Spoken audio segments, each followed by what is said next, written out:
উন্নত চিকিৎসার জন্য লন্ডন যাচ্ছেন বিএনপি চেয়ারপারসন খালেদা জিয়া। কাতারের আমিরের পাঠানো বিশেষ এয়ার অ্যাম্বুলেন্সে করে কাতারের রাজধানী দোহা এবং সেখান থেকে লন্ডনে যাবেন তিনি।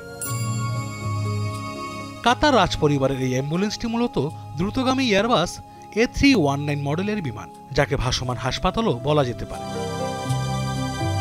যে কোনো জরুরি পরিস্থিতি মোকাবিলার জন্য অত্যাধুনিক প্রযুক্তির সব চিকিৎসা সরঞ্জাম আছে এই বিমানে।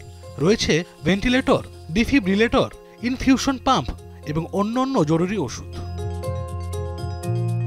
বিশেষ এই এয়ার অ্যাম্বুলেন্সে রয়েছে একটি পূর্ণ আইসিইউ সুবিধা, যা কঠিন পরিস্থিতিতে রোগীকে স্থিতিশীল রাখতে সহায়তা করবে। এছাড়া রয়েছে ডাক্তার ও নার্সদের দক্ষ একটি দল, যারা যে কোনো অবস্থায় রোগীদের যথাযথ চিকিৎসা দিতে সক্ষম। রোগীর সুবিধা এবং আরামের কথা চিন্তা করেই ডিজাইন করা হয়েছে এই বিমান। রোগী ও তার পরিবারের সদস্যদের জন্য রয়েছে আলাদা জায়গা। চিকিৎসকরা জানান, অত্যন্ত বিশ্বাসযোগ্য বিশেষ এই এয়ার অ্যাম্বুলেন্স সবসময় স্বয়ংসম্পূর্ণ হয়ে থাকে, যেন দীর্ঘ যাত্রার ক্ষেত্রেও রোগীর সব চাহিদা পূরণ করা যায়। এর দ্রুত গতি, আরামদায়ক পরিবেশ এবং সর্বশেষ প্রযুক্তির চিকিৎসা সরঞ্জাম এটিকে অন্যদের থেকে আলাদা করে রাখে।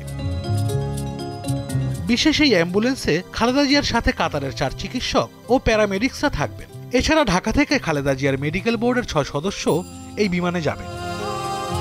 হিথ্রো বিমানবন্দরে নেমে সরাসরি লন্ডন ক্লিনিকে ভর্তি হবেন খালেদা জিয়া। আশরাফ শুভ, দীপ্ত বার্তা কক্ষ।